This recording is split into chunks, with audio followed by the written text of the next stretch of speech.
نہیں پڑھا۔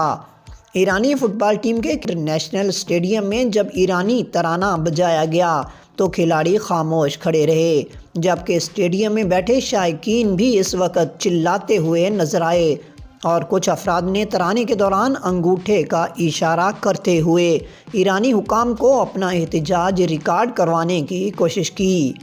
خیال رہے کہ اس میچ میں ایران کو انگلینڈ کے ہاتھوں 2 گول کے مقابلے میں 6 گول سے شکست ہوئی۔ ایران میں تقریباً 2 ماہ پہلے اخلاقی پولیس کی حراست میں ایک نوجوان لڑکی مہسا امینی کی موت کے بعد احتجاجی مظاہرے پھوٹ پڑے تھے اور یہ مظاہرے ابھی تک جاری ہیں۔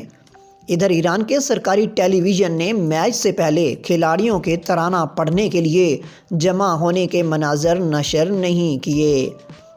ایرانی فٹ بال ٹیم کے کپتان احسان نے میچ سے ایک دن پہلے قطر سے جاری ایک بیان میں ایران میں احتجاجی مظاہرین کے حوالے سے کہا تھا کہ ہم ان کے ساتھ ہیں، ان کی حمایت کرتے ہیں اور ان سے ہمدردی رکھتے ہیں۔ به نام خدای رنگین کمان. سلام خدمت دوستان عزیز. اول از هر چیز تسلیت عرض میکنم خدمت همه خانواده داغدار ایران و اینو بدونن که ما کنارشون هستیم و باهاشون همدردی. مزید اپڈیٹ کے لیے ہمارے ساتھ وابستہ رہیں۔ اگر آپ نے ہمارے چینل کو سبسکرائب نہیں کیا تو پلیز کر دیجئے اور بیل آئیکن کو پریس کرنا مت بھولیے تاکہ ہماری نئی ویڈیو کا نوٹیفیکیشن بر وقت آپ تک پہنچ سکے۔ کامنٹ باکس میں اپنے خیالات کا اظہار کیجئے۔